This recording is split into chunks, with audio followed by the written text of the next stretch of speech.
നമുക്കിന്ന് റുഹാഫ്സ ഡ്രിങ്ക് ഉണ്ടാക്കിയാലോ. മുഹബത്തിൻ്റെ ഡ്രിങ്ക് എന്നും ഇതിൻ്റെ പേരുണ്ട്. പട്ടു ഇന്ന് ക്ലാസ്സിൽ നിന്ന് വന്നപ്പോൾ ഞാൻ സ്പെഷ്യലായിട്ട് ഉണ്ടാക്കി കൊടുത്താണ്. എല്ലാവർക്കും ഒരുപോലെ ഇഷ്ടമാവട്ടെ. നിങ്ങൾ ഒരിക്കലെങ്കിലും ട്രൈ ചെയ്യണം. അതിന് വേണ്ടിയിട്ട് ഒരു ബൗളിൽ ഞാൻ നല്ല ചിൽഡ് പാൽ ആഡ് ചെയ്തിട്ടുണ്ട്. ഇനി ഇതിലേക്ക് നമ്മുടെ മെയിൻ താരമായിട്ടുള്ള റുഹാഫ്സ 3 ടേബിൾ സ്പൂണുകളാണ് ചേർത്ത് കൊടുത്തത്. ഇനി നമുക്ക് വേറെ കുറച്ച് ഇൻഗ്രീഡിയൻസും കൂടി ഇതിലേക്ക് ചേർക്കണം. കണ്ടോ, പാലും റുഹാഫ്സയും കൂടി ചേർന്നപ്പോൾ നല്ലൊരു ബ്യൂട്ടിഫുൾ പിങ്ക് കളറിലേക്ക് മാറി നമ്മുടെ ഡ്രിങ്ക്. ഇനി ഇതിലേക്ക് ഒരു ബൗള് വാട്ടർമെലൺ എന്താ പറയുക, ചെറിയ ക്യൂബ്സ് ആയിട്ട് കട്ട് ചെയ്തതാണ് ചേർത്ത് കൊടുക്കുന്നത്. പിന്നെ 1.5 ടേബിൾ സ്പൂണോളം ചിയ സീഡ് ഞാൻ ഓൾറെഡി സോക്ക് ചെയ്ത് വെച്ചിട്ടുണ്ടായിരുന്നു.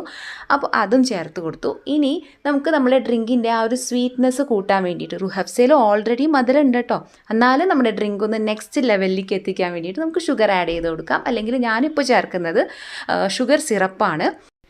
എല്ലാം കൂടി നന്നായിട്ട് മിക്സ് ചെയ്യുക. നമ്മുടെ ഡ്രിങ്ക് ഇവിടെ റെഡി ആയിട്ടുണ്ട്. പെട്ടെന്ന് ഗസ്റ്റൊക്കെ വരുമ്പോൾ വേഗം തന്നെ പ്രിപ്പയർ ചെയ്ത് കൊടുക്കാൻ പറ്റുന്ന വളരെ റിഫ്രഷിംഗ് ആയിട്ടുള്ളൊരു ഡ്രിങ്കാണ്. അപ്പോൾ താങ്ക്സ് ഫോർ വാച്ചിങ്.